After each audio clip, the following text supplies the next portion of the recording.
इमरान खान साहब के साथ 4 राबते हो चुके हैं और चौधरी निसार अब एक बहुत बड़ा धमाका करने जा रहे हैं। वो अकेले नहीं हैं बल्कि उनके साथ 37 और अरकान असेंबली हैं। ये दोस्तों आज मैं आपके साथ तफसील के साथ और सबूत के साथ ये खबर शेयर करूंगा। साथ में आपको ये भी बताऊंगा कि क्या मियां साहब अब वापसी की तैयारी कर रहे हैं और आपको ये भी बताऊंगा कि पीटीआई ने हिकमत अमली तरतीब दे ली है। खान साहब ने 12 लोग फाइनल कर लिए हैं। दोस्तों आज मेरे पास खबरें इंतहाई चौंका देने वाली हैं और हैरान कुन हैं जो आपके साथ शेयर करने जा रहा हूं, लेकिन उससे पहले नए आने वाले दोस्त इस चैनल को सब्सक्राइब कर लें। दोस्तों बात आके अटकी है चौधरी निसार पे।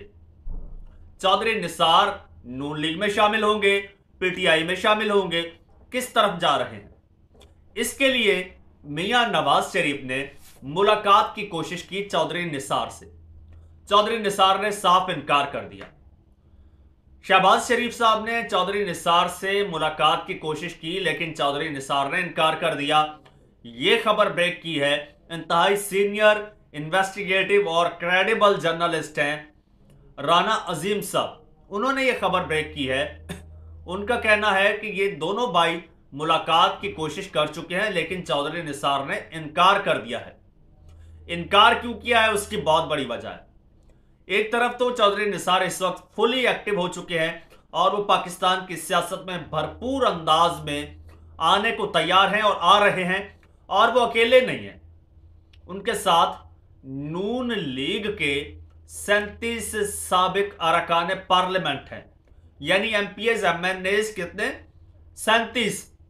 नून लीग में से 37 निकाल दो तो पीछे क्या बच जाता है इनके पास। और ये बताऊं इससे पहले कि चौधरी निसार अब जा कहां रहे हैं, पहले मैं आपको ये बताता हूं कि इन लोगों ने चौधरी निसार से क्यों राब्ता किया। नून लीग ने एक सर्वे करवाया है अपने तौर पर अपनी मकबूलियत जांचने के लिए कि हम कितनी सीटें निकाल सकते हैं। तो जनाब इन लोगों ने तकरीबन कोई 7 लाख लोगों पर मुश्तमिल एक सर्वे करवाया है और उसमें ये बुरी तरह फ्लॉप हुए। इन्होंने देखा कि यार हमें तो टोटल हमें कोई 70 80 90 सीटें मिल रही हैं। परेशान हो गए, डिप्रेशन में चले गए। मरियम साहबा एक तरफ, मियां साहब एक तरफ। मियां साहब तो कुछ और ही ख्वाब लेकर आए थे, लेकिन यहां पर कुछ और हो। अब नून लीग ने यह फैसला किया है कि जनाब हम इलेक्शन में, स्पेशली पंजाब के इलेक्शन में, इलेक्टेबल्स को उतारेंगे। इलेक्टेबल्स कौन होते हैं यह भी मैं आपको बता दूं। इलेक्टेबल्स वो होते हैं जिनका अपना जाती वोट बैंक होता है, जो आजाद भी खड़े हो जाएं तो सीट निकाल सकते हैं। जिनका अपना वोट बैंक होता है उनको कहा जाता है इलेक्टेबल्स। अब नून लीग ऐसे लोग ढूंढ रही है जो कि इलेक्टेबल्स हो, जो कि सीटें खुद से निकाल सकें। अब नून लीग वो ढूंढ रही है। क्यों? क्योंकि अपनी मकबूलियत तो है नहीं। इनको पता है अपने बंदे खड़े करेंगे तो वो हार जाएंगे। तो वो चौधरी निसार जैसे लोगों को अब जो है वो अप्रोच कर रहे हैं, उनसे राबते कर रहे हैं, उनको पार्टी में शामिल करने की कोशिश कर रहे हैं। यही वजह है कि उन्होंने चौधरी निसार से राबता करने की कोशिश की है, क्योंकि चौधरी निसार अकेले नहीं है। जिस तरह से मैंने आपको पहले बताया कि उनके साथ मुतादिद और लोग भी हैं। तो चौधरी निसार ने जो है वो साफ झंडी दिखा दी है, और चौधरी निसार ने साफ झंडी दिखा दी है। उसके बाद मियां साहब जो है इंतहाई परेशान हालत में हैं। अब उन्होंने एक वफ्द जो है अयाज सादिक, साद रफीक और सिंध के सदर हैं बशीर मेमन, उनकी क़यादत में सिंध में भेजा हुआ है। यार जीडीए के साथ, एमक्यूएम के साथ मिल मिला के वहां से कुछ सीटें निकालो। खुद वो बलोचिस्तान जा रहे हैं, बीएपी के साथ जो है वो वहां पर इल्हाक करने जा रहे हैं, कुछ वहां से सीटें मिले। वो अब ये चाह रहे हैं कि यार मिल मिला के कर करा के अब पीपल्स पार्टी भी साइड से हो गई है। पीपल्स पार्टी को इशू ये है कि मियां साहब जिस तरह से आए हैं, पीपल्स पार्टी खुद कंसर्न है कि यार ये तो मियां साहब तो कहीं वजीर आजम बनने तो नहीं आए। मीडिया में ये तासुर दिया गया कि मियां साहब तो अब बतौर वजीर आजम आ रहे हैं। ये बात सबको खटकने लगी। पीपल्स पार्टी साइड पे हो गई, मौलाना भी नाराज हैं, कुछ दीगर जमातें भी। तो अब एक वफ्द सिंध में भेजा हुआ है, खुद बलोचिस्तान जा रहे हैं छोटे भाई को लेकर, और चौधरी निसार एक बहुत बड़ा पाकिस्तान की सियासत का नाम है, उन्होंने करवा दिया झंडी। अब उनके साथ है 37 अरकान पार्लियामेंट, साबिक अरकान पार्लियामेंट। कितने? 37। वो 37 भी उधर ही जाएंगे जिधर चौधरी निसार जाएंगे। और चौधरी निसार जो हैं वो इमरान खान साहब के पुराने दोस्त हैं, और जराए के मुताबिक मुबैना तौर पर राना अजीम साहब ने यह दावा किया है कि खान साहब से जो है वो 4 बार चौधरी निसार का राबता हो चुका है इनडायरेक्टली, क्योंकि डायरेक्टली तो वो जेल में है ना, इनडायरेक्टली 4 बार राबता हो चुका है। और ऑलमोस्ट चीजें जो हैं वो फाइनल मराहिल में दाखिल हो चुकी हैं। अनकरीब मुमकिन यह है कि चौधरी निसार, क्योंकि अपनी तो वो पार्टी बनाएंगे नहीं और वो डेफिनेटली तहरीक इंसाफ में शामिल होंगे। अगर वो तहरीक इंसाफ में शामिल होते हैं, इसका मतलब क्या है? इसका मतलब यह है कि तहरीक इंसाफ के मामलात हल होना शुरू। क्यों? क्योंकि चौधरी निसार का आपको पता है कि वो कौन है, वो किनका बंदा है, वो किसका बंदा है, ठीक है। और वो अगर पीटीआई में आ रहा है तो यकीनन इसके पीछे कोई लॉजिक होगा। वो एमए के डूबी हुई पार्टी में तो नहीं आएगा, डूबती पार्टी में भी नहीं आएगा। यकीनन उसको कुछ नजर आ रहा है, कुछ उसको बताया गया है, या फिर किसी खास मिशन पे हो सकता है आ रहा हो। और यह भी मुमकिन है दोस्तों, यह भी मुमकिन है अगर चौधरी निसार पीटीआई में आ गया तो मुमकिन है कि शाह महमूद कुरैशी के छोड़ने के बाद पीटीआई का वो वाइस चेयरमैन बन जाए, अगर शाह महमूद छोड़ते हैं। अगर नहीं छोड़ते तो डेफिनेटली असद उमर की जगह तो उनकी पक्की है, ये मुझसे लिखवा लें। अगर वो आते हैं, अगर आते हैं तो फिर उनकी ये जगह पक्की है। दूसरी तरफ इमरान खान साहब ने जेल में बैठे हिकमत अमली तरतीब दे ली है, अपनी पॉलिसी बना ली है कि इलेक्शन में किस तरह से उतरना है, किस तरह से कॉन्टेस्ट करना है।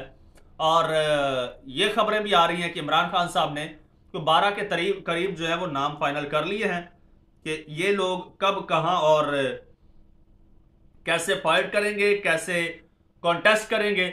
और ये इलेक्शन जो है जेल में बैठ के इमरान खान साहब ने इस वक्त फुली कैप्चर किया हुआ है। जितने भी सर्वे आ रहे हैं सब उनके खिलाफ जा रहे हैं, सब उलट जा रहे हैं। तो अब इस सारी चीज को देखते हुए मियां साहब के लिए एक मुखलिसाना मशवरा है, बरादराना मशवरा है मियां साहब के लिए कि मियां साहब को अब पाकिस्तान की सियासत को खैरबाद कह के जहां से आए थे वहां पर चले जाना चाहिए, क्योंकि यहां पे मियां साहब की दाल नहीं गलने वाली, ये मुझसे लिखवा लें। हां, अगर शहबाज शरीफ साहब को सामने कर देते मियां साहब तो मुमकिन था कि ये हुकूमत बन जाती, लूली लंगड़ी बनती लेकिन बन जाती, शहबाज शरीफ साहब वजीर आजम बन जाते। लेकिन नवाज शरीफ साहब की ना मकबूलियत है ना कबूलियत है, ना मकबूलियत है ना कबूलियत है। और मियां साहब खुद से हाथ पांव मार रहे हैं, कभी उधर भाग रहे हैं, कभी उधर भाग रहे हैं, लेकिन हाथ कुछ नहीं आ रहा।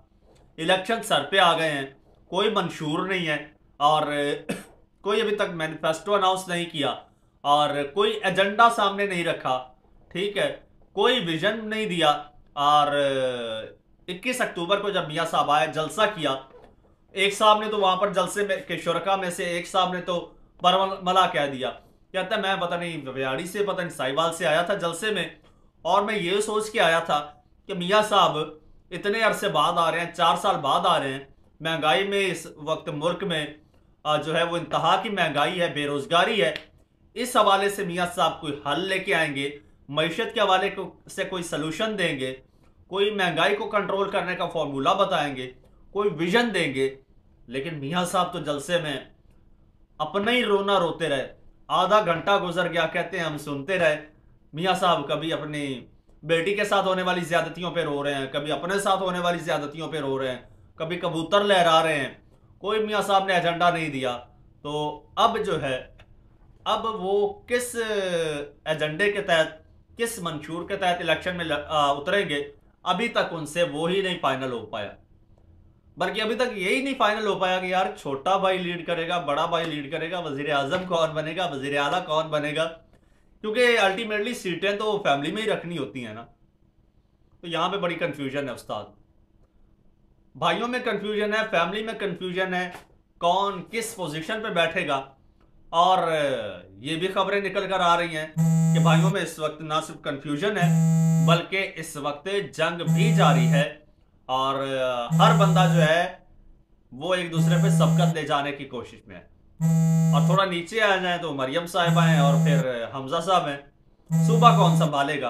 अगर इलेक्शन हो गए, अगर इनकी हुकूमत बन गई, फिर एक दफा फड्डा होना है।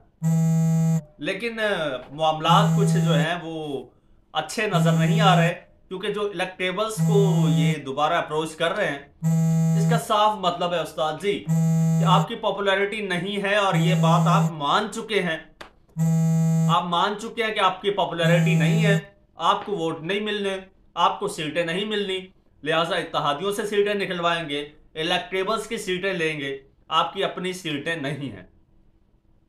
दूसरी तरफ जिसे आप क्रश करना चाहते थे, आपकी साहबजादी कहती थी कि जनाब ये फितना है, इसको क्रश करना होगा, इसका सर कुचलना होगा, वो आज भी जेल में बैठा भी पूरे पाकिस्तान में सबसे मकबूल लीडर है। इवन बाहर की दुनिया भी इस वक्त उसका इंतजार कर रही है कि वो कब जेल से निकलेगा। फलस्तीनी भी ये कह रहे हैं कि अगर आज वो जेल से बाहर होता तो यकीनन हमारे लिए कोई ना कोई कदम जरूर उठाता, और नहीं तो कोई ऐसी तकरीर करता जिससे पूरी दुनिया को झंझोड़ के रख देता। लेकिन अभी हमारे मत्थे क्या, सॉरी टू से मैं ऐसा कोई लफ्ज भी नहीं बोलना चाहता, जो हुक्मरान हमारे मत्थे पड़ गए हैं। खैर दोस्तों, मुझे फिलहाल इजाजत दीजिए। अल्लाह हाफिज।